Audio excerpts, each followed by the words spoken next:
살아계신 하나님 감사합니다. 이 시간 축복해 주셔서 도종의 입술을 사용하시기를 원합니다.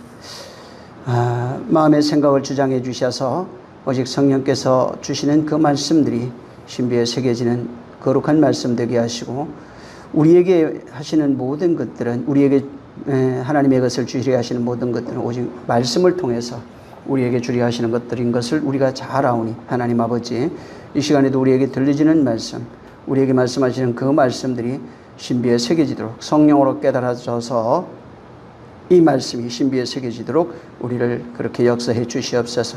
성령께서 함께 하시기를 원하며 예수 이름으로 축복하고 기도했습니다. 아멘. 자, 오늘 욥기 42장입니다.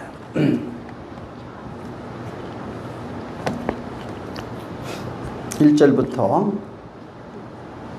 이제 끝절까지 얼마 안 되니까 17절까지니까 한번 쭉 읽겠습니다.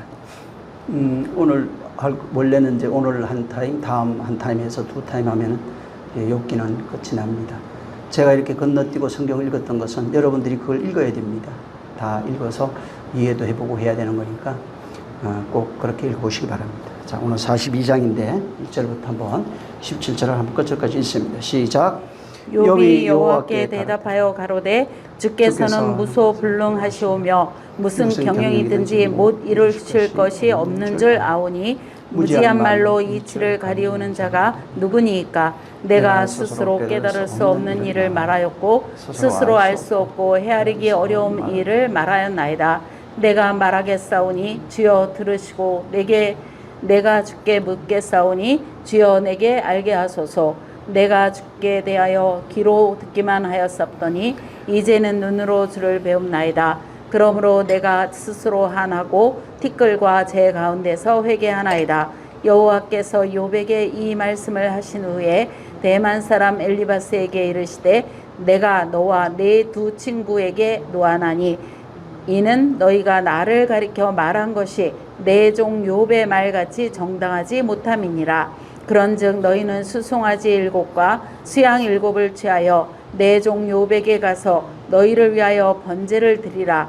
내 종 욥이 너희를 위하여 기도할 것인즉 내가 그를 기쁘게 받으리니 너희의 우매한 대로 너희에게 갚지 아니하리라.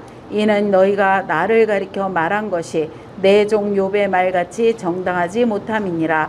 이에 대만 사람 엘리바스와 수아 사람 빌닷과 나아마 사람 소발이 가서 여호와께서 자기들에게 명하신 대로 행하니라. 여호와께서 욥을 기쁘게 받으셨더라.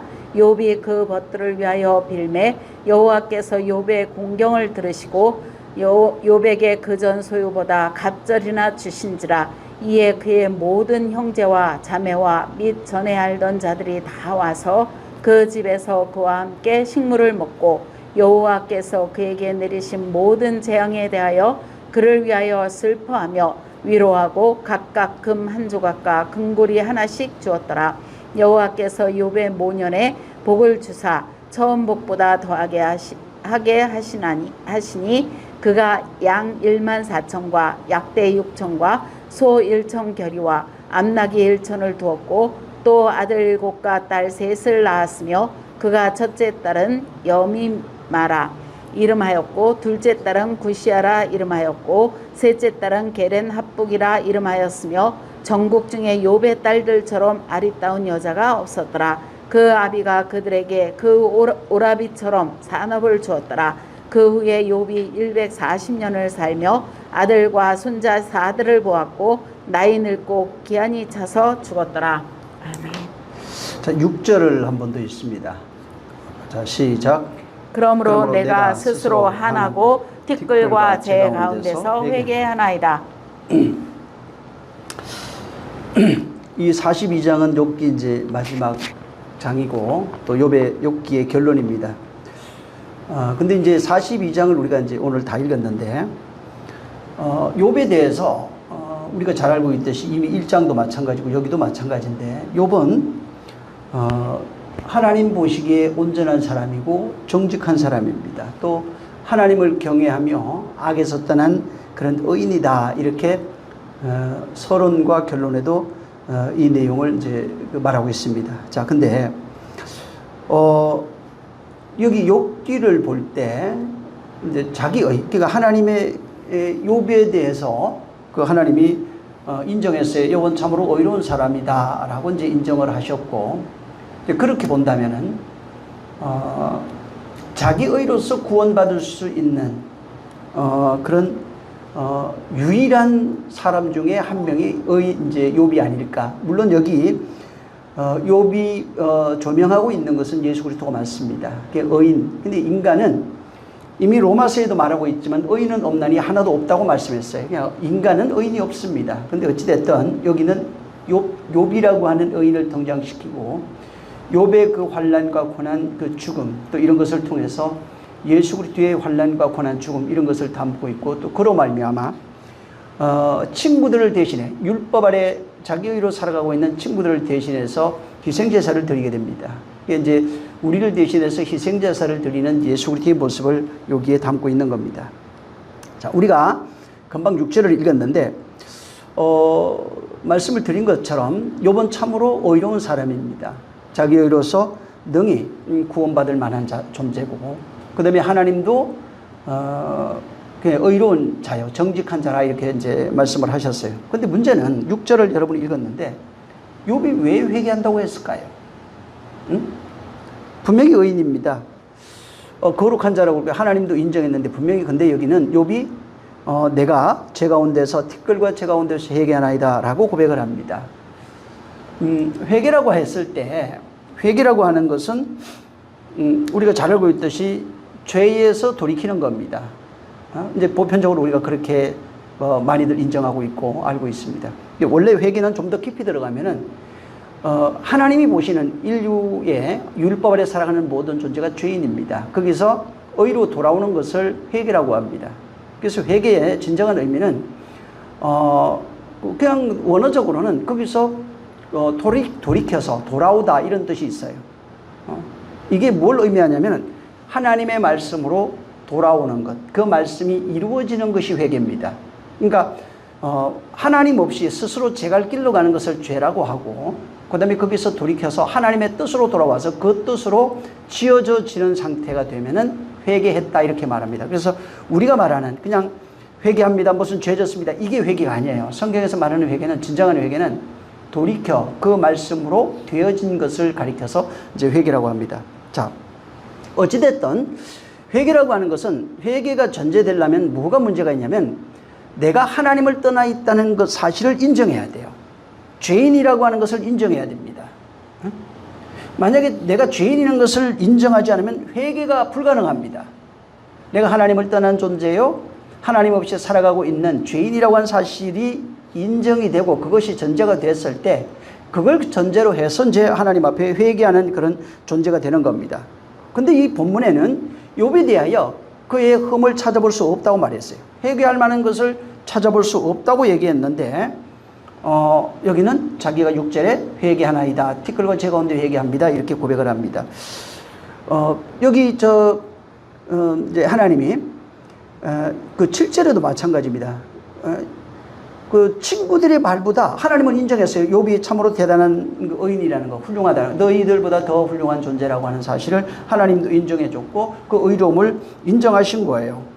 그래서 내 종 욥이 말같이 너희는 옳지 못하다. 그러니까 무슨 얘기냐, 이제 역설적으로 써놨는데 여기는 7절 끝에 보면 욥의 말같이 정당하지 못하다. 그 욥의 말이 어떻게 됐다는 겁니까? 정당했다는 얘기입니다. 지금까지 친구들과 이제 그 엘리후까지 해서 이들이 하는 것은 인과응보의 신학입니다. 율법을 근거로 한 시각이에요. 그래서 모든 사람을 율법을 근거로 하면 이런 친구들과 같은 이런 모습을 드러내게 되어 있습니다. 근데 이제 욥은 한결같이 얘기했던 것은 나는 죄가 없다라고 고백을 했고, 그 다음에 거기에서 왜 내가 이런 어려움과 환난을 당하고 있는지를 자기를 이해하지 못했어요. 그래서 그 가운데서 자기가 할 수 있었던 것은 친구들의 환난, 그 핍박 속에서도 내가 할 수 있는 것은 뭐였냐면은 독백입니다. 끊임없이 하나님 앞에 묻는 거예요. 그 다음에 기도였던 겁니다. 그래서 욥이 했던 것은 독백과 기도였어요. 그리고 자기를 그것이 아니라고 하는 사실을 변명했습니다. 이건 죄 때문에 그런 것이 아니야. 어떤 하나님의 섭리가 있는 거야. 뭐 내용은 모르겠는데 그런 거야 라고 말한 겁니다. 근데 하나님은 지금 7절에 욥의 말을 인정해 줬어요. 그래서 여기 내 종 욥과 같이 너희 말이 옳지 못하다는 말은 반대로 얘기하면 욥은 옳았다는 얘기입니다. 욥이 말한 모든 것은 맞았다는 얘기를 하고 있는 겁니다. 근데 문제는 욥의 말이 하나님은 욥을 의롭다고 그랬고 욥의 말도 인정해 줬어요. 그리고 친구들로 다 훌륭한 자예요. 진짜 의로운 자요, 정직하고 거룩한 자고 그런 자입니다. 근데 욥은 자기가 회개한다고 계속 얘기합니다. 그러면은 이게 왜 이렇게 했을까? 우리가 뭐 단순히 생각할 때 뭐 내가 알지 못하는 어떤 죄가 있으니까 무조건 회개합니다. 하나님 만났으니까. 이런 의미일까? 그것이 아닙니다. 내가 그냥 하나님 만났으니까 두려워서 하나님 앞에 왔으니까 당연히 회개해야 되니까 그냥 내가 죄인입니다. 나는 회개합니다. 라고 하는 말을 한 것이 전혀 아니라는 겁니다. 무슨 얘기냐면 욥이 지금 회개한다는 말은 하루빨리 이 고난과 고통에서 벗어나고 싶은 거예요. 그래서 하루빨리 이 고난과 고통에서 벗어나기 위한 방법으로 회개를 말한 겁니다. 회개를 말한 겁니다. 이걸 빨리 그러니까 어떤 죄의 문제 이런 게 아니에요, 지금. 그게 아니라 친구들도 같은 얘기입니다. 결론으로 얘기하면. 예를 들어서 새 친구와 엘리오도 마찬가지예요. 네가 이 환난과 고난에서 벗어날 방법은 회개밖에 없다. 라고 얘기한 겁니다. 그래서 네가 회개하면 여기서 건진받을 수 있어. 고통에서 벗어날 수 있어. 라고 말하는 겁니다. 욥은 뭐냐면 지금 이 경험하고 있는 이런 환난, 고난, 고통 이런 것에서 그냥 이게 싫어요. 이게 힘들어요. 여기서 하루빨리 이것을 벗어나고 싶은 그런 내용을 담고 내가 회개하겠습니다. 라고 이제 이렇게 고백을 하는 겁니다. 그래서 이걸 잘 이해하지 못하면 어떻게 되냐면 하나님이 자 보통 너 회개해야 하잖아요. 욥이 회개했다는 것은 하나님이 만약에 욥 입장에서 하는 겁니다. 자, 나는 죄가 없는데 하나님이 내게 환난과 고난 줬어요. 그러면 죄가 없는데 그걸 줬으니까 나를 고문해가지고 죄를 찾아내기 위해서 강제로 고문해서 나에게 회개를 요구하는 그것이 아니라는 겁니다. 만약에 하나님이 죄 없는 자를 지금 욥을 강제로 고문해가지고 어떤 죄를 찾아내서 회개시킨 거라면은 여기는 구속사가 없습니다. 여기에는 구속사가 담겨 있다고 그랬어요. 하나님이 욥을 고문해가지고 없는 죄를 강제로 당신이 잘 알지 못하는 것을 강제로 찾아내가지고 욥도 모르니까 아이 에라 모르겠다. 회개하자. 그러면 이제 그냥 지나가겠지. 라고 이렇게 생각한 것이 아니라는 겁니다. 욥의 친구들도 그런 생각을 했고, 또 잘못 이해하면 이 본문의 내용대로 그냥 잘못 이해하면 하나님이 욥을 고문해가지고 회개시킨 것밖에 되지 않는 겁니다. 자, 여기 지금 6절을 우리가 읽었는데, 그 보면은 그 밑에 6절에 내가 스스로 한하고 티끌과 재 가운데서 회개합니다. 이렇게 되어 있어요. 여기 개역 개정에 어떻게 되어 있냐면 이게 내가 스스로 거두어드리고 여기는 이제 내가 한하고 이렇게 되어 있잖아요. 이게 내가 스스로 거두어드리고 티끌과 재 가운데서 회개한다. 이렇게 되어 있습니다. 여기 오히려 개역 개정이 조금 더 번역이 잘 되어 있다고 이제 생각이 됩니다. 자, 여기 거두어드리고 여기는 이제 한하고 이제 하나여 한하고 이렇게 되어 있어요.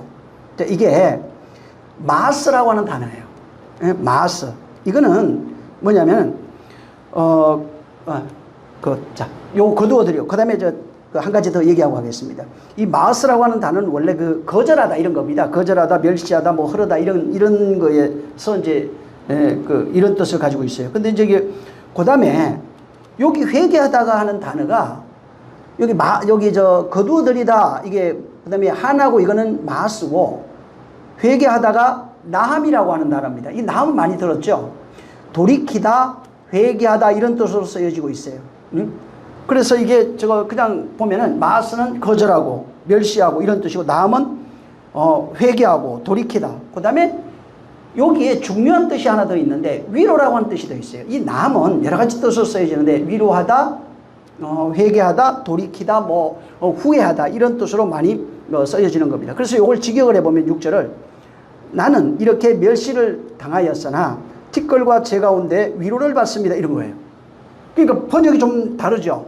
여기 지금 회개합니다 이렇게 이제 번역을 했는데 6절에는 근데 이게 아니라 나는 이렇게 멸시를 당했는데 티끌과 재 가운데서 위로를 받습니다. 혹은 돌이킵니다. 후회합니다. 이런 뜻을 가지고 있는 것이 이제 이 나음입니다. 자, 아까도 얘기했지만 욥의 친구들은 욥에게 회개를 요구했습니다. 왜 그러냐면 네가 죄 때문에 그랬다고 이렇게 율법적 시각을 가지고 그를 정죄했고 또 회개를 요구한 겁니다. 왜 회개를 요구했냐면 네가 살기 위해서, 네가 고난과 환난에서 벗어나기 위해서는 이 고난과 환난은 하나님이 주셨다는 겁니다. 인과응보죠. 그래서 네가 회개하면은 하나님이 거기에서 너를 건져내실 것이라고 하는 그런 시각을 가지고 욥에게 얘기한 겁니다. 그래서 하나님이 회개를 이 친구들의 시각으로 보면은 네가 잘못했으니까 내가 고문할 거야. 내가 너를 저주할게. 그 다음에 저주하면 네가 그것이 잘못 있다는 것을 네가 깨달아야 돼. 네가 깨닫고 그 다음에 네가 회개하면은 내가 다시 돌이켜서 너를 구원해 줄게. 이런 식이 되는 겁니다. 자, 근데 이 42장을 우리가 쭉 읽었는데 여기에 보면 하나님은 욥이 의롭다고 말합니다. 친구들은 보응신학을 가지고 그를 본 겁니다. 고난 자체가 이유와 원인을 죄, 악이라고 하는 시각을 가지고 본 겁니다. 근데 이제 욥은 그것이 아니라 이거는 죄나 악 이런 문제가 아니라는 거예요. 이거는 그런 문제로 되어지는 것이 아니라는 겁니다. 그래서 고난 자체, 고난이라고 하는 이게 지금 문제가 아니에요. 욥은 친구들은 지금 고난을 가지고 원인을 찾았어요. 원인과 결과를 찾았고 욥은 고난 자체는 지금 자기가 당하고 있는 겁니다. 근데 고난을 지금 말하고 싶은 것이 아니고 이것을 통해서 왜 이렇게 원인이 뭐냐는 거예요. 왜 이런 일이 일어났을까? 다시 말해서 아까 41장에도 지난번에 읽었지만 하나님이 폭풍 가운데 역사합니다. 거기 임하셔서 욥에게 말씀하시는 거예요. 근데 거기에서 하나님이 여기 지금 42장에는 욥이 폭풍 가운데 임하셔서 하나님의 말씀을 듣고 지금 그 말씀을 듣고 내가 처한 환경, 고난과 환난이라고 하는 환경 여기에서 뭐를 경험하게 되냐면은 이 42장에는 은혜와 위로를 경험합니다. 그게 나음이에요. 그러니까 하나님의 은혜를 경험해요. 지금 환난과 고난 이런 게 있어요. 근데 폭풍 가운데 임하신 그분을 만나고 나니까 이게 은혜였다는 거예요. 그러니까 친구들은 죄로 말미암아 그렇다는데 지금 욥이 발견한 건 그전까지 몰랐어요. 몰랐는데 이게 하나님의 은혜구나, 이게 하나님의 위로구나 하는 겁니다. 그래서 거기에서 나를 그것을 통해서 나를 무엇을 만들고 있는 거예요. 그래서 환난이나 고난이 없으면은 이것은 옛사람의 죽음이, 쉽게 말하면 신약으로 얘기하면은 이 옛사람의 죽음이 없으면은 옛사람의 죽음을 모형한 겁니다. 율법의 죽음을 모형한 건데 이것이 없으면 뭐가 없냐면 구원이 없어요.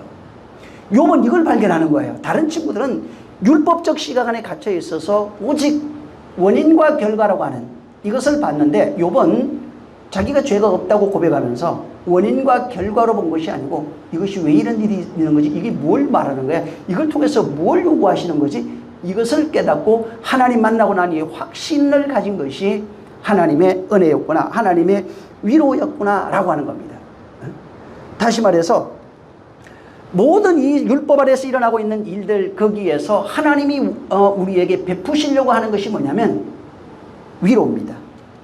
은혜와 위로예요. 자, 여기 놔두고 저 창세기 5장을 한번 보세요.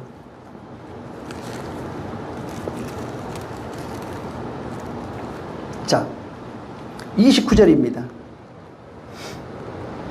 자, 시작. 이름을 노아라 하여 가로되 여호와께서 땅을 저주하심으로 수고로이 일하는 우리를 이 아들이 아니하리라 하였더라. 예, 무슨 얘기냐면 율법 아래 수고하는 인생들이 있어요. 모든 사람, 이게 저주 아래 있다고요.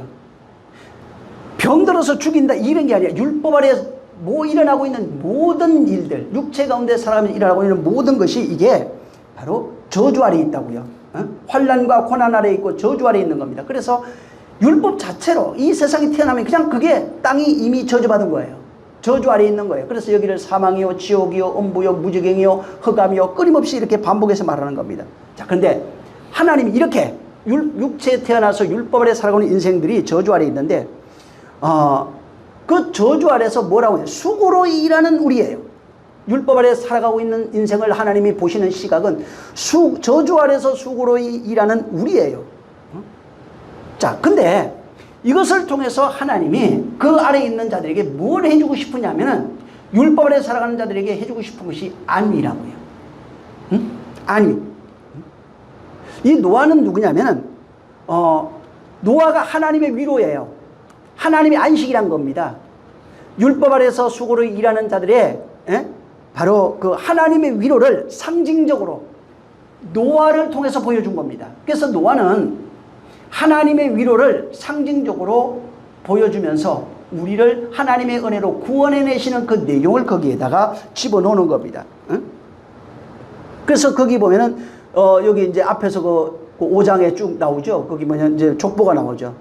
에녹도 나오고 무두셀라, 라멕, 이게 전부 다 뭐냐면 이게 경건한 하나님의 아들들의 이제 그 족보, 세세 족보라고 합니다. 그래서 요것을 그 셋부터 시작해서 쭉 그 에녹, 무두셀라, 라멕으로 이어지는 이 그 경건한 족보가 뭐냐면 하나님의 위로라고요. 하나님의 위로를 이들에게 하나님의 위로, 수고로 일하는 자들에게 하나님이 은혜 베풀고 위로하셨다는 거예요. 그걸 노아를 통해서 보여준 거예요. 그래서 하나님의 저들의 그래서 셋도 위로받은 존재고 뭐 쭉 전부 다 에녹, 라멕, 무두셀라 전부 다 하나님의 위로받은 존재. 그 어떻게 알았느냐? 노아를 통해서 알았다. 하나님이 수고로 일하는 자들을 안위하신 그 정도가 바로 노아라는 겁니다. 그래서 노아가 하나님의 그 안식이라는 뜻이에요. 그가 안식에 들어오는 거예요. 그래서 안식 안에 들어오는 거예요. 하나님의 위로로 나타난 것이 하나님의 노아를 통해서 하나님의 안식을 이제 이렇게 상징으로 그렇게 보여준 겁니다. 이 세상 태어나서 살아가는 것은 그건 운명이고 그냥 숙명이에요. 이거는 그냥 율법 아래에서 태어난 모든 인생은 태어나서 자라다가 그래서 늙어서 그냥 죽는 겁니다. 율법을 초월할 수가 없어요.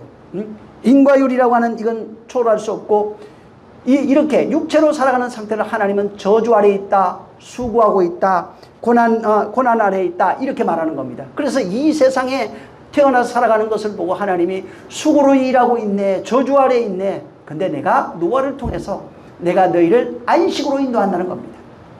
그래서 하나님의 그게 위로예요. 그래서 노아를 통해서 보고 얻는 것이 하나님이 우리를 은혜 베풀어서 우리를 안식으로 인도한다고 하는 하나님의 위로를 바로 얻게 되는 거예요. 그래서 이것이 노아를 통해서 결국은 이렇게 구원이 이루어질 거야. 물로 말미암아 심판이 있을 것이고 그 다음에 거기에서 방주를 통해서 말씀으로 지어진 너의 하나님의 명령과 그것을 믿음으로 말미암아 네가 지어낸 그 방주를 통해서 네가 구원을 얻게 될 것이라고 하는 하나님의 그 은혜가 거기에 있는 겁니다.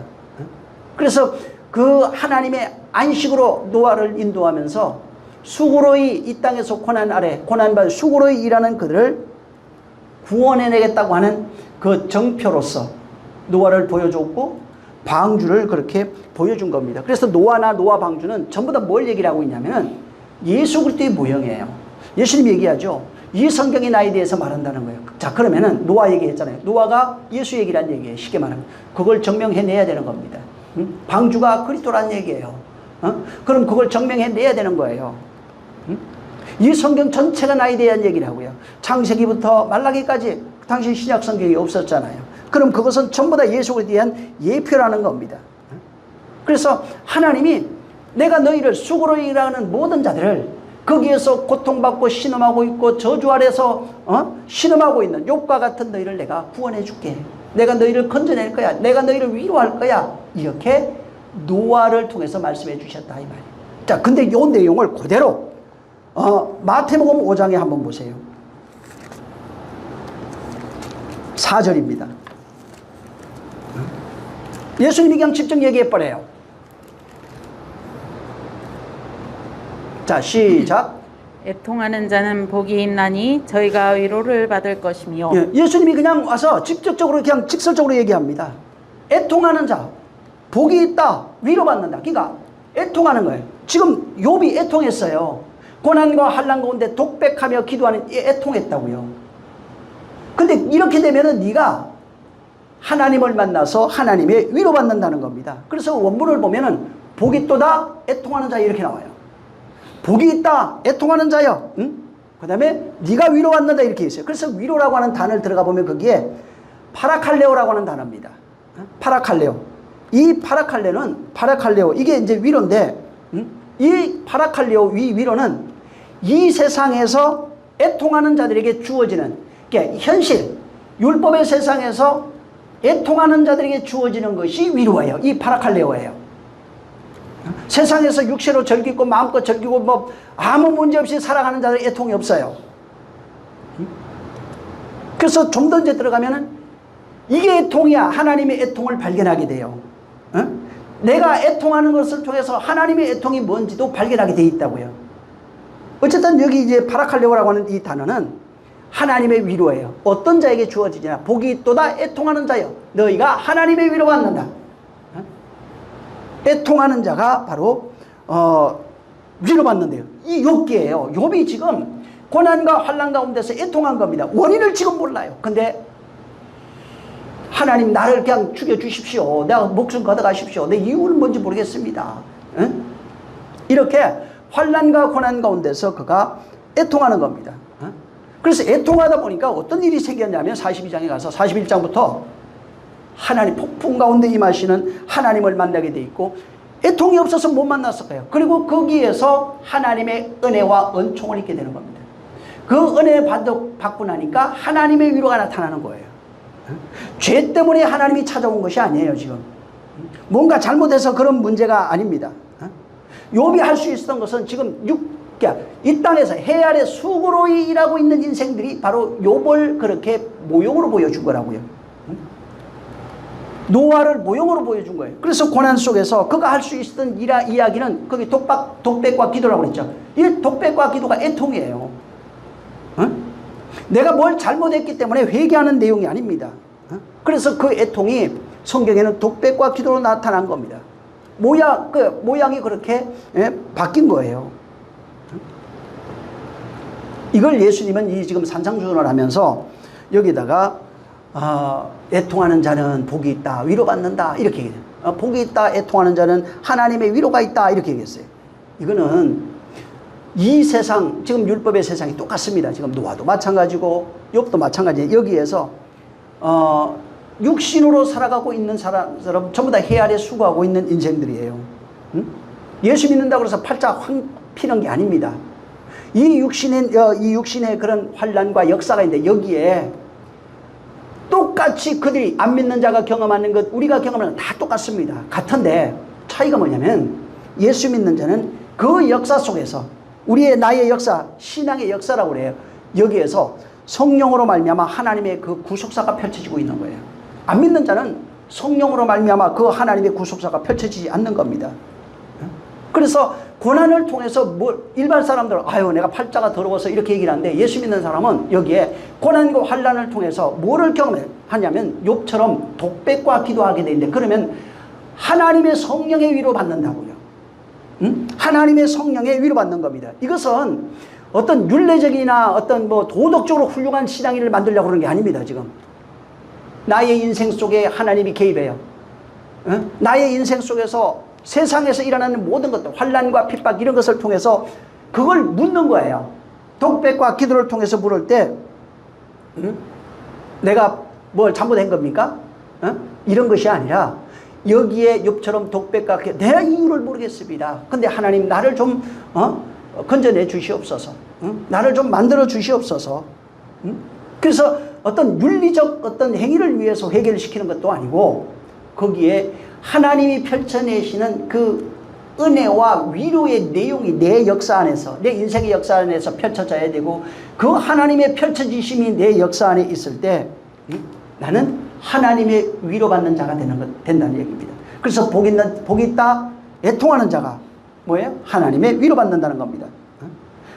이걸 또 어떤 사람들이 야, 복받기 위해서 애통해야 됩니다, 이 얘기가 아니라고요. 복받기 위해서 애통하는 것이 아니라 세상에서 일어나고 있는 모든 것들, 인생의 역사 속에서 일어나는 모든 것들이 거기에서 원인과 결과로 보는 것이 아니라 왜 이것을 통해서 하나님이 하시려고 하는 이 내용을 발견해야 된다는 거예요. 하나님이 내 안에 펼쳐지는, 나를 구원하시는 그 내용을 발견하면 그것이 은혜였구나, 그게 하나님이 나의 위로였구나, 이렇게 얘기하는 겁니다. 사람들이 지금 오늘날 이걸 또 반대래요. 자, 애통하는 자는 복이 있습니다. 자, 우리 복 받으려면 애통해야 됩니다. 울읍시다. 그래서 어거지로 그냥 눈물 짜내고 그냥 어거지로 저 뭐 이상한 짓 하고 하잖아요, 이거. 그거는 복이 없어요. 막 어거지로 그냥 회개하고 어거지로 기도하고 어거지로 저 눈물 흘리고, 이거는 대가예요. 율례와 어떤 도덕을 정화시키면서 하나님이 그에 보응하는 내용을 달라고 하는 내용이라고요. 그게 아니라 애통하는 자예요. 어떤 우리가 회개하라고 그러잖아요. 기독교는 죄를 나열하는 것이 아니라 내가 내 스스로 신이 되어 살던 자리에서 내가 내려와서 이제 돌이켜 당신이 내 머리가 되어서 내가 당신을 따라가겠습니다, 이제부터. 이게 회개라고요. 이런 회개가 있는 거예요. 그래서 인생 가운데 펼쳐지는 내용 속에 하나님이 나를 만들어내시려고 하는 그 내용을 내가 깨달으면 그게 은혜가 돼요. 그게 바로 하나님이 내게 위로하시는 내용이에요. 그래서 그 하나님의 위로가 내 안에 있을 때 어떤 일이 일어나냐면은 하나님의 생명이 내 안에 머물러 있는 거예요. 나로 머물러 있는 겁니다. 그래서 생명이 있으면 어떻게 되냐면 그 생명력이 나와요. 생명의 흔적들이 나를 통해서 내 안에서 흘러나오는 겁니다. 그 생명이 나를 통해서 흘러나오는 거예요. 욥이 예를 들어서 독백과 기도했잖아요. 독백과 기도를 통해서 뭐를 얘기를 한 거예요? 애통을 표현하고 있는 거예요. 전부 다. 애통하고 있는 게 아직 하나님의 위로는 아직 안 해요. 근데 하나님의 위로가 언제 나냐? 41장 42장이 나오고 있어요. 그전에는 하나님의 위로가 오기 전에는 끊임없이 혼자 독백과 기도하는 겁니다. 나 죽여주시옵소서. 난 죄 없는데 왜 그러십니까? 도대체 무슨 문제입니까? 몰랐다는 거예요.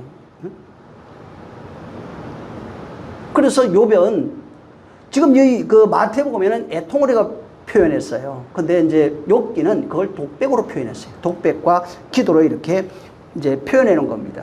애통하는 자 이 5장에 보면은 이 펜데오입니다. 이게 애통이. 이 펜데오인데 이게 그 단어 뜻을 보면 어떻게 되냐면 이 펜데오 안에 눈물을 흘리다, 슬퍼하다, 원통하다, 통곡하다, 뭐 울부짖다 이런 거예요. 전부 다 뭐냐면 슬픔을 표현하는 단어로 이것이 쓰여졌어요. 이 펜데오가. 그래서 슬픔을 어떻게 나타낼 때, 이런 표현할 때, 어떤 감정 있잖아요. 왜? 그 감정을 표현해요. 그 눈물, 슬픔, 뭐 이런 것들이에요. 외로움, 고통, 이런 것들, 분노, 뭐 절망, 미움, 이런 원망 같은 거를 표현할 때 전부 다 펜데오로 썼어요. 근데 이것이 들어간 이 펜데오는 전부 다 뭐냐면 거기에 애통이 있는 거예요. 뭐가 안 되니까 원망하는 거예요. 뭐가 안 되니까 분이 나는 거예요. 그거 안 되니까 좌절하고 고통 속에 있고 분노하고 막 미워하고 그러는 겁니다. 그래서 그 가운데서 바로 애통, 진정한 이 펜데오라고 하는 애통이 거기에서 흘러나온다고요. 이거는 그냥 내가 일부러 눈물을 짜내는다는 얘기가 아닙니다. 어떤 사건을 겪어요. 어떤 일을 겪어요. 요 같은 경우에는 뭐 자식도 죽고 재산도 잃고 뭐 그렇잖아요. 친구들 다 떠나고 이런 겁니다. 그걸 통해서 그 안에서 독백이 일어난 거예요. 기도. 예수님은 이것을 애통으로 설명하면서 믿는 자, 성도 안에서 바로 이 애통이 있는 겁니다. 그래서 애통이 있으니까 거기서 뭐 나오는 거예요? 슬픔도 있고 눈물도 있고 분노도 있고. 욥하고 똑같은 거예요, 지금. 욥이 다 그랬잖아. 이랬다가 저 죽여줬으면, 그냥 나를 좀 구원해줬으면, 별의별 얘기가 거기에 자기도 어떻게 감당이 안 되는 겁니다. 그래서, 실제 내 안에 이런 펜데오라고 하는, 그 슬픔, 이런 겁니다. 이것이 우리 안에서 애통으로 흘러나올 때, 하나님은 그걸 보시고, 하나님이 그에게, 바로 위로하는 겁니다. 그들을 위로해 주셔서 그가 애통하는 그 진짜 죄를 나열했다는 얘기가 아니라고 그랬죠. 분명히 죄를 나열한 것이 아니고 그 회개라는 단어를 오해하면 안 돼요. 죄를 나함이에요. 돌이킨 겁니다. 후회하는 겁니다. 그 다음에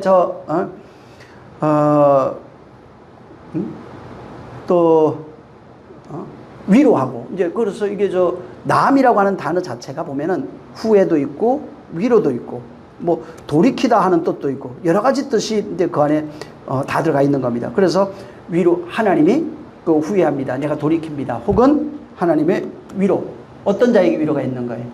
여기 제 가운데, 티끌 가운데 뒤집어져서 거기 있을 때 하나님의 위로가 거기에 나타난다는 겁니다. 쉽게 말하면 신약으로 하면 펜데오예요. 슬퍼하는 자, 다시 말해서 애통입니다. 5장에는 애통하는 자를 하나님이 위로하겠다는 거예요. 그래서 그 애통이 진심으로 그 안에서 일어나요. 회개라고 하는, 이제 회개로 해도 뭐 완전히 틀린 건 아니지만은 어찌됐든 이 애통이라고 하는 이것이 거기에서 나올 때, 욥으로 얘기하면 독백과 기도가 있을 때 하나님이 그를 위로하셔서 그를 온전케 하신다는 그런 내용이 있는 겁니다. 그래서 여기 보면 여기 우리 팔복 같은데 심령이 가난한 자는 천국이 저희 것이라고 그러잖아요. 그래서 심령이 가난하면 당연히 가난이라고 하는 건 뭐가 없는 줄 알았어요. 그것을 위해서 그걸 알게 되면 애통하게 돼 있는 거예요. 그냥 애통하게 돼 있고, 애통하게 되면은 하나님의 위로가 있을 거 아니에요. 하나님의 위로가 뭐예요? 하나님의 생명입니다. 성경에 하나님의 위로는 성령이에요. 신약에. 근데 성령을 더 들어가 보면 뭐냐면은 그리스도의 영이에요. 그리스도의 생명으로 나와요. 그러니까 하나님의 위로, 자, 하나님 위로하십니다. 하나님의 선물입니다. 성령이에요. 자, 성령이 하셔서 뭘 주는 거예요? 하나님의 생명이에요. 우리 안에. 그 생명이 있으면 어떻게 되는 거예요?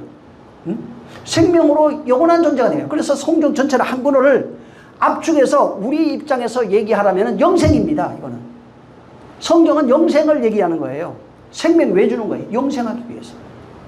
복 왜 주는 거예요? 영생이에요, 다. 영원한 생명을 얻게 하기 위해서 이 성경을 우리에게 주신 겁니다. 그래서 여기에 성경 전체가 뭐가 나오냐, 이게 펜데오가 쫙 깔려 있는데 구약도 마찬가지, 나함 이런 것이 깔려 있어요. 하나님이 애통하는 자, 누구예요? 욥을 좀 등장시켜서 욥처럼 애통하는 자, 독백하는 자를 그가 위로하시겠다는 겁니다.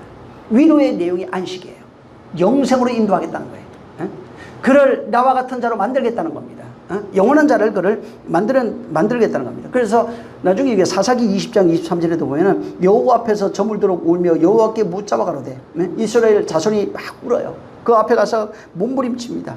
그 다음에 26절에도 보면은 20장 26절에도 모든 백성, 이스라엘의 모든 백성이 베델에 올라가 울며, 21장 2절에도 백성이 베델에서 올라가가지고 저녁까지 하나님 앞에 대성통곡하였다. 그들이 통곡한 이유가 19장에 있어요. 그 25절부터 그 사람이 보면은 그 자기 첩을 붙잡아 그들에게 밖으로 이끌어내며 그들이 그 여자와 관계함으로 밤새도록 그 여자를 능욕하다가 새벽 4명에 놓았는데 동이 틀 때 여자가 자기 주인이 있는 그 집 문 앞에 이르러 거기에 엎드려서 거기서 죽어버려요. 그래서 우리가 잘 아는 내용입니다. 첩이에요. 여자가 문지방에서 죽고 나니까 여기 이유가 있겠죠. 그 뭐 죽는 거 다 있어요. 그 십자가에서 죽는 내용이에요, 이게. 그런 내용이 여기 다 있으니까 한번 쭉 읽어보시기 바랍니다. 그리고 28절에도 그 여자 시체를 싣고 이제 나귀를 싣고 그냥 가요. 나귀 타는 거 나오죠? 그런 모형이에요, 이게 전부 다. 그리고 그걸 12마디를, 그 여자를 다 잘라버려요. 그 남편이. 죽은 저 여자를 12토막을 내버려요. 그리고 다른 이스라엘 사방으로 보내버립니다. 그리고 그것 때문에 전쟁이 일어나는 이야기예요, 사사기가. 전쟁이 일어나가지고, 바로 한 지파를 아예 초토화시켜 버렸어요. 베냐민 지파가 그냥 씨가 말라버립니다. 그것 때문에 너무 큰 전쟁이 일어나서, 이거 우리 너무 심했네. 씨가 없어졌네. 씨 달라고 오는 얘기입니다, 여기. 어떡합니까? 씨가 없어졌습니다. 도와주세요. 그 얘기예요. 그래서 19장 20장 나중에 사사기 한번 좀 읽어보시기 바랍니다. 그러면 거기 그냥 레위 사람이에요. 그 아내인데 이제 첩으로 나옵니다. 거기에, 근데 이 사람이, 이제 집에 돌아가다가 베냐민 족속인데 거기에 기브아 사람이 살던, 기브아 지역에 거기에서 자기 그 첩이 그 성폭행 당해요. 그리고 살해당합니다. 그리고 그 그 레위 사람이 12조각을 해. 레위는 율법이에요, 다. 율법이 12조각 나 있는 그런 이스라엘의 현상을 그대로 여기 재현해 놨습니다. 그리고 이제 나머지 베냐민 지파를 제외한 나머지가 그걸 보고 깜짝 우리 조상들이 이런 일이 있을 수 없었다 하고 화가 나가지고 그냥 연합 분대가 일어납니다. 그래갖고 베냐민하고 전쟁을 하는 이야기가 20장, 21장에 있는 얘기예요. 그래서 베냐민 지파 그냥 남자들 다 죽여버립니다, 그냥. 그리고 나중에 이제 정신 차리고 보니까 씨가 없는 거예요. 그리고 그걸 가지고 막 우는 겁니다. 자, 율법을 우리가 알아야 되는데, 이제 율법이 아까 12조각 나 있는 상태를 말합니다. 율법이 십계명이잖아요. 십계명인데, 십계명이 이 세상은 모형이에요. 십계명을 쉽게 말해서 그것을 사람들이 볼 수 있도록 펼쳐놓은 세계가 이 세상입니다. 그래서 이 세상을 보고 뭐라고 하냐면은 이 세상을 펼쳐놓고 사람 지어놓고 야, 나 외에 다른 신이 없어. 너희가 보는 이게 자연이 아니야. 그 다음에 하늘에 있는 것, 땅에 있는 것, 땅 아래에 있는 것 나를 찾아대면서 너 신 만들지 마. 그 다음에 저기 안식이 너희가 생각하는 이 만물 속에 있는 그런 것이 아니야. 만물을 통해서 안식 못 들어간다. 그 다음에 여호와 이름이라고 그랬죠. 망령된 일컫지 말라고 그러죠. 그 말이에요. 그분이 하신 그 말이 망령된 것은 하나님의 말씀이 그대로 되어지지 않는 걸 망령되다고 그럽니다. 그리고 이 만물을 그렇게 너희가 찾고 찾는 그가 누구냐면 만물을 지으신 그가 아버지라는 거예요. 그리고 얘기를 하는데 간음하지 마, 도둑질하지 마, 거짓 증거하지 마, 저 탐심 가지지 마, 그 다음에 이웃의 것을 탐하지 말라 그러잖아요. 그러니까 살인하지, 간음하지 말라, 사질하지 말라, 도둑질하지 말라, 이웃의 것을 남종이나 여종 이런 거 뭐 탐내지 말라, 도둑질하지 말라, 뭐 이렇게 도둑질하지 마, 탐내지 마 이렇게 나오잖아요. 근데 이게 자 율법 아래 있는 살아가는 사람들의 형태가 그렇다는 거예요. 하나님 1계명부터 5계명 안 보이니까 하나님은 어떻게 믿냐면 살인, 희생제사로 믿어요. 간음해요. 하나님을 알지 못하니까 내가 율법 아래서 내가 이 세상에서 보고 느끼는 것을 가지고 하나님을 그렇게 엄란히 섬긴다고요. 하나님의 말씀이 아님에도 불구하고 그냥 보고 자기가 생각하는 것과 하나님의 것을 도둑질해서 그 하나님의 것이 아니거든요. 하나님의 것이라고 그렇게 또 증거한다. 거짓 증거하고 있어요. 하나님의 말씀을 도둑질해서 자기 것으로 얘기를 해요. 하나님의 것을 이 세상 걸로 바꿔서 하나님의 것을 탐한다고요. 그래서 거기 5계명부터 6계명 엄란히 섬기고 있는 예수 바라보고 엄란히 섬기는 자들이 전부 다 거기에 걸려 있어요. 그러니까 율법 아래 쉽게 말해서 율법 하나님을 우상으로 섬겨요. 율법으로 섬기는 자들의 특징이 간음하고 살인하고 도둑질하고 거짓 증거하고 내 위의 것을 탐하고 있는 거예요. 이게 저 신약이에요. 그래서 신약 성경에 그 네 가지가 합쳐져요. 간음하지 마, 살인하지 마, 도둑질하지 마, 거짓 증거하지 마, 거짓말하지 마 그거잖아요. 남의 이웃 것을 남종과 여종과 탐내지 마 그렇게 돼 있어요. 이 모든 것들이 뭐냐면 율법이잖아요. 이걸 통해서 여기 이 율법을 그전엔 율법이 오기 전에 언제예요?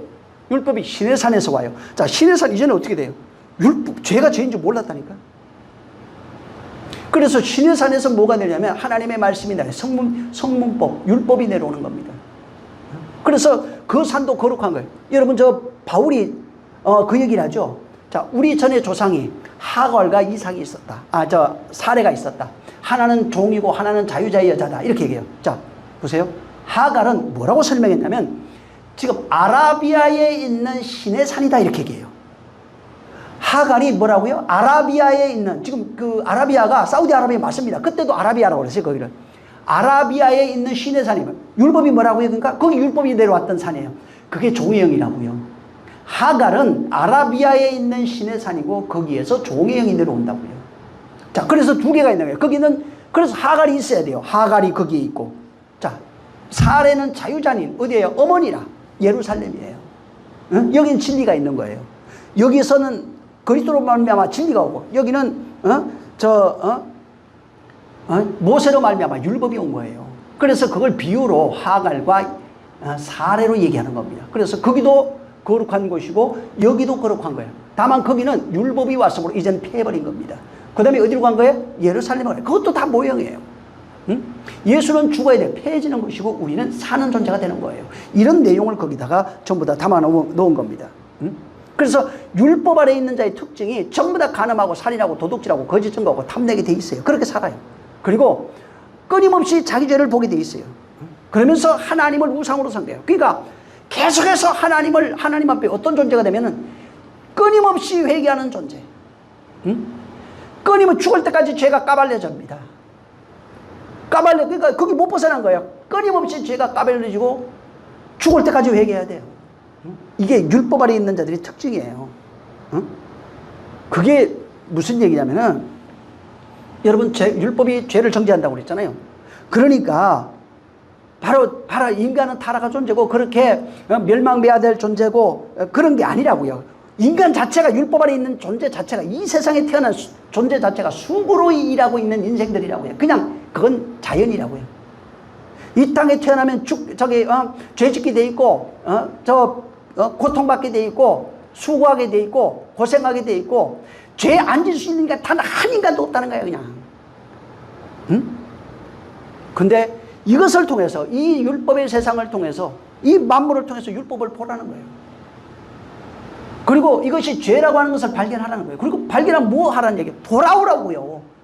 성경은 뭘 얘기하냐면 율법을 통해서 뭘 얘기해요? 공통점이에요. 100% 전부 다 뭘 얘기하냐면 내게로 돌아와라. 내가 너희를 희게 하리라. 위로할 것이다. 이 얘기입니다. 생명 줄게. 응? 영생하게 할게. 내가 너희를 하나 될 거야. 근데 바로 율법이 하는 일은 내가 바로 그렇게 하나님을 떠나 있는 존재라는 것을 깨닫게 하는 겁니다. 하나님을 우상으로 섬기고 있다는 사실을 발견시켜 주는 거예요. 그래서 이스라엘 자체가 율법 아래에 있으니까 너희는 윤리와 도덕적으로 완전한 자가 되라. 너 훌륭한 자가 되라. 이 얘기가 아니고 여기도 지금 아까 그 여자의 사사기 나왔잖아요. 너희가 율법을 조각내 하나로 보지 못하고 율법을 조각내어 섬기고 있다는 거예요. 율법을 부스러기로 너희가 알고 있다는 거예요. 그래서 율법 부스러기를 아는 게 뭐냐면 행위가 나타나요. 끊임없이 행위로 돌아가요. 자기 의를 드러내는 게 율법을 바로 자기 의로 알고 있는 거예요. 행위로 알고 있다는 거예요. 그걸 부스러기 복음이라고 그래요. 부스러기. 그래서 개들이 먹는 부스러기 나오잖아요. 그거예요. 응? 율법을 하나로 보지 못하고 부스러기로 알아서 부스러기로 먹고 살고 있는 존재가 이스라엘 너희들이잖아. 너희가 지금 율법을 조각냈잖아. 그건 원래 조각내는 게 아니고 원래 하나였던 거야. 그게 하나가 돼야 돼. 그 얘기를 하고 있는 겁니다. 그래서 다시 말해 이 율법의 세상이라고 있잖아요. 율법과 세상이 하나예요. 그냥 보여지는 율법을 이 세상이에요. 그러니까 율법이 보여지면 이 세상이에요. 여기에 질서와 모든 것들이 있어요. 그리고 이것을 보이지 않는 말로 하나로 딱 묶으면 그냥 율법이 돼요. 십계명이 되는 겁니다. 그래서 율법 그 다음에 율법과 이 세상이 하나라는 것, 율법이 진리라고 하는 사실을 발견하지 못하면 끊임없이 간음하는 자, 살인하는 자, 도둑질하는 자, 거짓말하는 자, 이웃의 것을 탐하는 자로 살 수밖에 없어요. 그래서 목사들이 제일 문제인데 끊임없이 뭐 하냐면은 신학 얘기해요. 그리고 그게 성경 얘기하면 하나님이 낯서는 줄 알아요. 좋은 얘기 많이 합니다. 문제는 뭐냐면 하나님의 음성 안 들린다고요. 안 들리면은 끝난 거예요. 하나님의 음성이 들려야 되는 거예요. 그래서 그 말씀대로 되어져 가는 겁니다. 뭘 하냐면 똑같아요. 옛날 이스라엘 사람들 욕하고 있지만 자기가 그 일을 하고 있는 거예요. 성경에 있는 거 신학적으로 논리적으로 성경에 있는 율법, 윤리와 도덕 강의하고 있는 거예요. 그러면 망하는 겁니다. 그건 그냥 자연이라고요. 율법 아래 해 아래 수고하고 있는 거예요. 그 하나님은 그 율법의 해 아래 수고하고 있는 자들을 안위하시려고 한다고요. 그게 노하라고요. 우리를 안식으로 우리를 인도하시려고 한다는 겁니다. 근데 조각으로 알고 율법을 조각으로 알아요. 하나님 말씀을 조각으로 알아요. 어떻게 하는 거예요? 자기 의를 드러내는 거예요. 기도 많이 해서 헌금 많이 해서 11조 많이 하고 성경 많이 보고 주일 예배 한 번도 안 빠지고 전부 다 이런 식으로 해서 뭔가 자기 의를 끊임없이 의를 드러내기 위해서 혈안이 돼 있다고 지금. 거룩한 채 하는데 거룩하게 뭘 거룩해요? 뒤로 돌아서면 뒤에서 욕하고 별짓 다 하는데. 그게 인간이에요. 그걸 인정을 해야 된다고요. 그게 인간이에요. 거기에 그런 상태. 율법 아래 수고하고 있다는 거예요. 그래서 사사기에 보면은 인간의 그 상태를 그대로 다 보여주면서 거기에서 아주 부시고 아주 바사라뜨리고 끊임없이 죽여요. 그게 뭐냐면 우리의 인간의 상태가 그렇게 죽어야 된다는 얘기예요. 응? 해 아래 수고하고 있는 그 인간의 존재가 죽어야 돼. 거기서 사사기는 그래서 죽이고 아주 잔인하게 죽입니다. 욥기는 거기는 사상인 그렇게 욥이 그렇게 잔인하게 고통받아요. 막 자식 다 죽이고 다 뺏기고 파괴되고 그 욥기예요. 사사기는 죽이고 이게 아주 죽여도 잔인하게 바사다들여서 완전히 다 없애버리는 겁니다. 응? 이 세상 율법을 조각으로 보면 안 돼요. 율법이 하나로 보이면 진리예요. 응? 세상은 율법이에요. 율법이 바로 이 세상입니다. 그래서 율법 아래 있으면 어떻게 되냐면은 아무리 그렇게 해도 임만무성한 무화과의 비대별입니다. 그걸 이스라엘이라고 그랬어요. 율법의 의가 아주 찬란합니다. 근데 거기에 뭐가 없냐면은 생명을 담은 열매가 없어요. 오늘날 기독교인들이 전부 다 무화과 잎만 있어요. 뭐가 없어요? 생명이 없어요. 열매가 전혀 없다고요. 그냥 열매가 없고 뭐만 있다고요? 무성한 종교인의 잎사귀만 가득해요. 율법의 의, 자기가 자랑할 수 있는 율법의 의만 가득해요. 내가 실제 얼마 있고 신앙생활 얼마 있고 장로요, 집사요, 목사요, 이것만 가득한 거예요. 응? 무화과 잎은 열매 없는 무화과 나무는 저주받습니다. 그게 저주받아 말라 죽은 존재라고 하는 사실을 그렇게 보여준 거예요, 예수님이. 응? 뭐가 없어요? 생명이 없으니까 그 잎은 무성한데 씨가 없는 거예요. 열매가 없는 거예요. 그 씨가 없으니까 뭐가 없어요? 열매도 없죠, 당연히. 율법을 행위로 알았어요. 엄난히 섬긴 거라고 해요. 간암하고 도둑질하고 그렇게 살아가는 존재가 됐다는 겁니다. 그래서 율법 아래 있을 때 환난과 고난을 통해서 깨달아야 되는 게 뭐냐면 내가 씨가 없다는 걸 알아야 돼요. 율법 아래 있는 상태가 씨가 없다는 것을 발견하는 거예요. 아, 난 씨가 없구나. 나 어떻게 해야 돼? 성경에 씨가 없어서 그것 때문에 애통하는 여자가 우리 잘 알고 있죠. 한나. 한나가 불임 때문에 고통받아서 하나님 앞에 가서 막 술 취한 것처럼 웁니다. 사무엘상 나중에 1장 7절부터 쭉 읽어보시기 바랍니다. 그가 보면 7절부터 막 그가 울고 8절에 한나가 울고 난리가 나요. 그냥 10절에 또 통곡하고 너무 심하게 우니까 선지자가 뭐라고 그래요? 너 술 취했냐? 대낮부터 술 먹지 마라. 못 마린다. 뭘 알았어요, 이 여자는? 자기에게 씨가 없다는 걸 알았어요. 씨를 얻기 위해서 통곡하고 있는 거면 이게 애통이에요. 10이라고 하는 것은 십계명입니다. 열로 주어진 게 율법이에요. 그게 십계명이에요. 이 세상이 열로 돼 있다고요. 열이라고 하는 걸로 돼 있어요. 열이 율법이 진짜 아들이 되면 12예요. 그래서 12이라고 하는 진짜 아들 율법이 율법으로 있으면 십계명이라고 하고 그 십계명이 완성되어진 존재를 12이라고 해요. 12아들 이렇게 얘기해요. 그 12아들이 진짜 아들인데 은혜와 진리로 완성된 자를 12아들이라고 그럽니다. 그러니까 율법에 무성한 입만 있으면은 바로 십계명이에요. 여전히 율법 아래 있는 자고 은혜와 진리로 완성되어진 존재가 되면 12아들, 진짜 아들이 되는 겁니다. 그래서 12아들이 되기 전의 상태는 뭐냐면 전부 다 율법이 조각나 있다고요. 율법이 하나로 완성이 되면 12아들이 돼요. 근데 율법이 조각나 있는 존재들의 특징이 씨가 없어요. 생명이 없어요. 그래서 자기 의를 자랑하고 하나님을 엄란히 섬길 수밖에 없는 겁니다. 씨는 성경에 얘기했죠. 이 세상에는 씨를 얻을 방법이 없어요. 이 세상에 씨를 줄 수 있는 자가 없다고요. 이 씨가 하나님의 생명을 말해요. 자, 하나님의 생명을 씨로 이렇게 비유했는데 예수님이 내가 그 생명이라고 얘기합니다. 내가 그 생명으로 왔다고 얘기해요.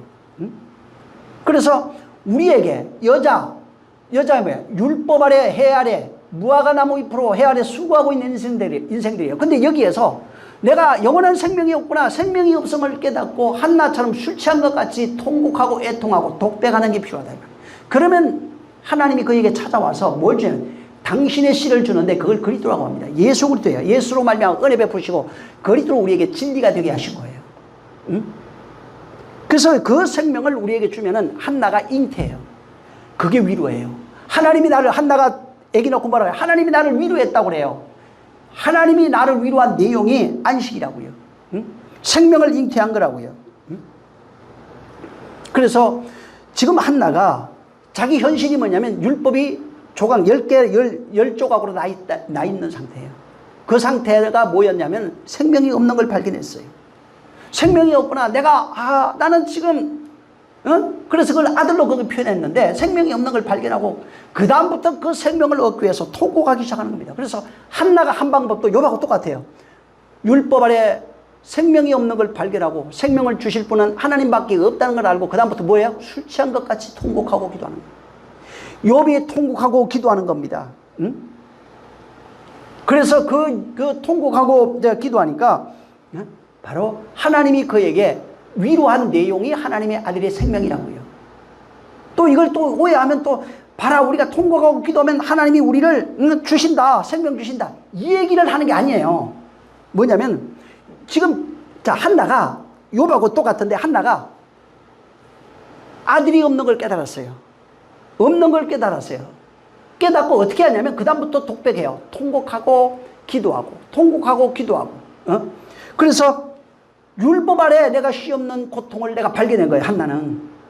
그러면서 뭐냐면 내가 씨가 없구나, 불임 상태인 것을 자기가 깨닫고 그 다음부터 생명을 얻기 위해서 통곡하고 기도하는 겁니다. 그래서 이게 생명을 얻는 과정 속에서 일어난 것이 애통, 통곡이라고요. 욥도 똑같은 겁니다. 욥도 지금 그것 때문에 내가 뭘 해가지고 하나님이 회개하고 이런 게 아니고 생명을 얻는 과정, 지금 율법 아래에서 죄 아래 허덕이고 있는 자신을 발견하고 생명을 얻는 과정 속에 독백과 기도가 있었는데 그 독백과 기도가 없었으면 생명이 없어요. 그 과정 속에서 독백과 기도가 있었고 하나님은 그를 찾아오실 거예요. 한나를 찾아오신 거예요. 그리고 하나님의 위로의 내용이 여기는 100으로 다시 완성된 거예요. 그래서 144회 중에 14는 거의다가 말씀이 임하여 완성돼 시작하는 그때를 담고 있어요. 이 한나도 하나님의 아들을 잉태하는 그 내용을 가지고 있는 겁니다. 그래서 한나에게 위로한 겁니다. 애통하고 기도하니까 하나님의 위로가 나타났는데 그게 뭘로 나타났다고 해요? 생명이더라 이렇게 얘기하는. 율법 아래 있는 자들이 지금 마찬가지예요. 인생이라고 하는 역사 속에 다 모양은 다르지만 조금씩 거기에서 독백 혹은 애통과 기도할 때 하나님의 위로가 나타나는데 위로의 내용이 뭐라고요? 생명이라고요.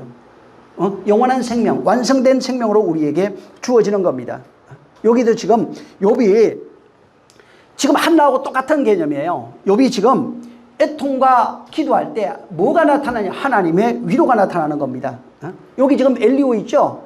엘리오와 이 세 친구는 뭐냐면 율법 아래 살아온 우리를 상징합니다. 쉽게 말해서 그냥 저걸로 얘기를 하면 그냥 율법이에요. 율법의 세상을 상징하는 거예요. 율법의 세상은 끊임없이 정죄합니다. 그래서 이 세 사람과 엘리오는 전부 다 율법의 세상을 상징하는 겁니다. 그리고 율법으로 살아온 우리를 상징해요. 그리고 이게 하는 일이 뭐냐면 폭로하는 거예요.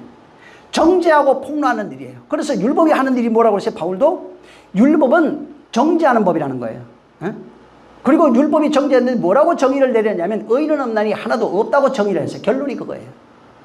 그래서 율법은 끊임없이 정죄하고 폭로하는 겁니다. 불의한 자를 폭로하는 겁니다. 그 과정 속에서 욥이 율법이 나를 공격했어요. 욥이 공격했는데 그 과정 속에서 욥이 자기 의를 지키려고 한 게 아니에요. 자기 의를 드러내려고 난 죄 없다 그렇다고 해서 자기 의를 드러내려고 하는 것이 아니라 이 환난과 고통, 이 과정이에요. 이 과정을 통해서 하나님의 뭐를 받아요? 위로받고 싶은 거예요. 하나님의 거기에 이 율법의 그런 공격, 환난과 고난이라고 하는 이것을 통해서 거기에서 애통이 있다고요. 애통이라고 하는 애통과 기도라고 하는 과정 속에서 하나님의 위로가 있는 겁니다. 그게 나음이에요. 하나님의 그런 안식이 되게 그게 바로 나음이에요. 그래서 모든 이 성경 속에 등장한 인물이나 우리나 똑같은데 욥도 마찬가지입니다. 성도는 애통하는 겁니다. 고난과 환난을 통해서 욥 노아 시대로 얘기하면 해 아래 저주받아 해 아래 수고하고 있는 인생들이라고요. 그리고 이들에게 하나님이 하시려고 하는 것은 하나님의 위로라고요. 하나님의 안식이라고요. 그래서 구약 사람들은 그런 환난과 고난을 통해서 그걸로 그냥 끝나면 그냥 팔자예요, 그게. 예? 세상 역사인데, 바로 그들은, 애통, 혹은, 여기 독백과 기도입니다, 욥기는. 신약은 애통으로 나와 있어요. 슬픔, 눈물 이렇게 돼. 그래서 이게 펜데오가 슬픔, 눈물, 이게 감정을 표현한다고 그랬잖아요. 이런 걸로 하나님 앞에 자기의, 사정을 끊임없이 독백하고 애통하고 있는 자들에게 바로 하나님의 위로를 경험한 내용이 복음이에요. 그게 복음의 진리예요. 그래서 죄인이 애통하고 막 했을 때 하나님께 돌아가면 어떻게 돼요? 용서하시잖아요. 그 용서의 내용을 경험했을 때 위로라고 그러는 거예요. 그건 안식이라고 그래요. 그래서 그 내용을 가지면은 이 지금 독백과 기도를 통해서 하나님의 위로가 있었어요. 그게 그 내용이 복음의 진리로 나타났다고요. 그걸 여기 또 욥기는 보여지는 걸로 다시 12아들이 나오고 이렇게 나와요. 아들이 되었다. 144세에 죽었다. 그 다음에 모든 것들이 원상복귀됐다. 이런 식으로 전부 다 얘기해 놓은 겁니다. 그래서 성경은 시편도 마찬가지인데 이 시편 6편 6절이나 126편 6절 전부 다 탄식하고 곤비하고 날마다 눈물로 내 침상을 들이우고 울며 씨를 뿌리며 나가는 자는 정령 기쁨으로 단을 얻고 시편 39장 12절에도 내가 눈물을 흘릴 때 잠잠치 마옵시고 이게 전부 다 인간이 어떤 이 환난, 어떤 세상에서 오는 것, 외부에서 오는 것, 혹은 환경적인 것 상관없어요. 이런 걸 통해서 하나님 앞에 끊임없이 눈물을 흘려요. 이게 남이에요.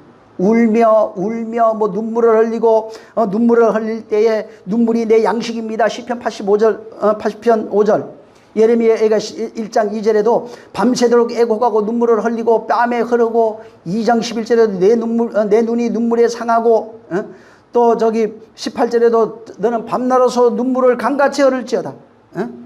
여기 보면 거기 뭐가 나오냐면 너는 성과가 시온의 성과가 처녀 시온의 성과가 우리잖아요. 성도들이에요. 처녀 시온의 성과가 너는 밤낮으로 성과기니까 또 돌멩이 얘기하면 안 됩니다. 우리예요. 성전으로 지어지고 있는 우리인데 너는 밤낮으로 눈물을 강처럼 흘릴지어다. 스스로 쉬지 말고 내 눈동자로 쉬게 할지어다. 전부 다 성도가 애통하고 있는 그 모습이에요. 여기 욥기로 얘기하면 독백이에요. 하나님은 애통을 통해서 뭘 하고 싶으냐면 위로예요. 위로 주시기 전에 애통하라고요. 애통이 왜 오는 거예요? 저주, 환난, 고난 이런 것 때문에 온다고요. 세상 일이라고. 우리 인생 역사 속에 사람을 통해서 물질을 모든 것들이에요. 율법의 세상에서 혹은 죄로 말미암아 오든지 모든 것을 통해서 하나님이 우리에게 주시려고 하는 것은 네가 애통하면은 내가 위로해 줄게. 그러니까 애통하니까 어떤 위로를 받기 위해서 그게 아니라 독백하는 과정 속에서 하나님의 위로를 경험하게 된다고요. 애통하는 과정 속에서 하나님의 위로가 우리에게 나타난다고요. 그래서 이 위로가 구약에는 라함, 여기 신약이면 파라칼레오라고 하는 그 단어로 해놓은 겁니다. 그래서 파라칼레오 들어가면 소환하다, 초청하다, 구원하다, 훈계하다, 격려하다, 위로하다, 애원하고 강구하고 이런 걸로 되어 있어요. 그래서 파라칼레오가 이 파라가 곁에 이런 뜻이고 칼레오라고 하는 건 부르다 이런 거예요. 하나님이 자기 곁으로 부르는 것이 파라칼레오예요. 구약을 이걸 라함으로 표현해 놓은 겁니다. 그러니까 위로가 이게 파라칼레오, 라함인데 하나님이 쉽게 말해 예수님이 자기 곁으로 우리를 부르는 거예요. 어떤 자를 부른다고요? 애통하는 자. 애통은 세상에서 편한 자는 애통이 없어요. 응? 한나처럼 씨가 없는 줄 알아야 되는 거예요, 다. 응? 노아처럼 이 세상이 멸망 가운데 있다는 걸 깨달아야 돼요. 욥처럼 육체부터 모든 것이 다 절망 가운데, 고통 가운데, 그런 환난 가운데 있다는 것을 알아야 되는 겁니다. 그래서 그래야 지금 그 애통하게 돼 있고 예수님은 그 애통을 듣고 찾아오는 거예요. 욥을 찾아오듯이 이렇게. 시편 119편 50절에도 이 말씀은 나는 곤란 중에 위로라 이렇게 얘기해요. 여기가 이 위로라는 단어가 네하마로 돼 있는데 이게 어디에서 유래하면 나함이에요. 이거 똑같은 거예요. 그러면서 하는 얘기가 주의 말씀이 나를 살렸어요. 그러니까 위로가 뭐예요? 말씀이 나를 살려낸 거. 주님이 나를 불러서 곁에 두는 이유가 뭐예요? 말씀으로 살려내기 위해서. 그게 씨예요, 말씀이. 말씀이 씨고 말씀이 생명이에요. 시편 135편 14절에도 여호와께서 자기 백성을 판단하시며 그 종들을 국률이 여기서 할 때 그 국률이 나함이에요. 국률이 여기서가 그냥 나함으로 되어 있어요. 응? 그 종들을 위로하겠대요. 백성을 판단하여 그 종들을 위로하겠다는 거예요. 이 지금 파라칼레오 위로라고 하는 단어는 바울이 신약 교회를 향해 서신서에도 굉장히 많이 써놨어요. 이거는 권면할 때 고린도후서 1장 4절에도 모든 환난 중에서 똑같아요. 지금 바울처럼 욥처럼 환난 중에서 우리를 위로하는 거예요. 환난 중에서 위로하는 이게 파라칼레오예요. 우리로 하여금 하나님께 받은 위로로서 그 파라칼레오예요. 그러니까 환난 중에서 위로하고 우리는 하나님의 위로받은 거예요. 어디에서? 모든 환난 중에 있는 자들을 능히 위로하게 하시다. 환난 중에 있는 자를 위로한다고요. 에? 그러니까 일부러 환난 받은 게 그 얘기가 아니라고 했잖아요. 육신 인생의 역사를 살아가는 모든 것 자체가 율법 아래 있는 거예요. 거기에서 그 율법 아래에서 내가 율법 아래 있다는 걸 발견해야 돼요. 죄 아래 있다는 거, 사망 아래 있다는 거, 저주 아래 있다는 거. 그게 고난과 환난이라고요. 실제 육체로도 환경으로도 물질로도 와요. 그걸 통해서 독백과 기도하라고요. 응? 애통하라고요. 애통하면 하나님이 뭐라는데 위로한다는 거예요. 고린도후서 10장 1절에도 내가 대하여 건면하여 겸비하고 떠나 있으면 담대한 나 바울은 이제 그리스도의 온유와 간용으로 친히 너희를 권고하고 할 때 이 권고가 파라칼레오예요. 내가 예수 그리스도로 말미암아 너를 그리스도의 온유와 관용으로 너희를 위로하겠다 이렇게 돼 있어요. 응? 로마서 12장 1절에도 보면은 형제들아 내가 하나님의 모든 자비하심으로 너희를 구원하노니 할 때 이 구원하다는 게 파라칼레오예요. 응? 너희를 내가 위로할게. 하나님의 모든 자비하심으로 너희를 위로할 거야. 너희 몸을 하나님이 기뻐하는 거룩한 산 제사로 드려야. 이게 영적 예배야. 응?